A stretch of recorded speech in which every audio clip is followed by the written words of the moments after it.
Praise lord. అందరికీ వందనాలు. బాగున్నారు కదా? అందరూ బాగున్నారు అనుకుంటున్నాను. ఈరోజు ఒక భారభరితమైన ఒక మాటతో మీ ముందుకు వచ్చాను. నా హృదయంలో చాలా భారం ఉంది.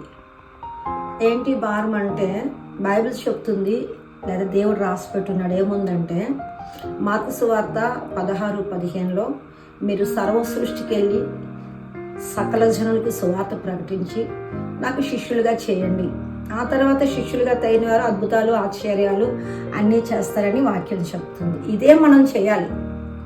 దైవజనులుగా ఈరోజు యావత్ ప్రపంచము క్రైస్తవంలో రక్షణ పొందినోళ్ళు, మారు మనసు పొందినోళ్ళు, భక్తి భావం ఉన్న వాళ్ళు కూడా పడిపోవడం మనం చూస్తున్నాం. దేవుని సేవకుడుగా, క్రైస్తవులుగా ఇది మాత్రమే మనం చేయాలి. కానీ నేను వింటున్నానో తెలుసా?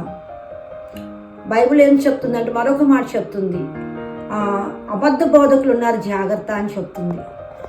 అబద్ధ బోధకులు అంత్యకాలంలో అబద్ధ బోధకులు లెగిస్తారు, జాగ్రత్త అని కూడా ఉంది. అయితే లెగిస్తారంటే ఎంతవరకు?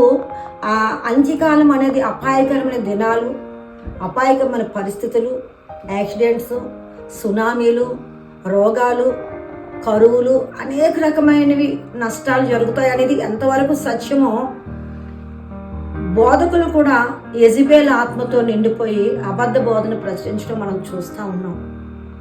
ఈరోజు కాస్త అలాగా సమాధానంగా కొన్ని కుటుంబాలు, అనేక కుటుంబాలు లయమైపోతూ నష్టపోతూ అన్నీ ఉన్నారు. కానీ క్రైస్తవులుగా నేను సమాధానంగా ఉన్నామంటే దైవ కృప మన కుటుంబాలను ఆవరించి ఉండడం వల్లే. ఆయన స్వస్థత మన ఆత్మను, మన శరీరాలు, మన కుటుంబాలు ఆవరించి ఉండడం వల్ల క్షేమంగా ఉన్నాం. కానీ అబద్ధ బోధకులు ఏం చేస్తున్నారంటే, ఈ రోజుల్లో స్వస్థతలు లేవు, అద్భుతాలు లేవు, ఆశ్చర్యాలు లేవు. దేవుని ఊరికనే ప్రార్థన చేసి ఊరుకోండి అని ప్రకటిస్తూ ఉన్నప్పుడు అసలు ఏమి చెప్పాలి, ఏది చెప్పకూడదు? ఆయన అంటాడు, సర్వ సృష్టికి వెళ్ళి సకల జనులకు సువార్త ప్రకటించండి.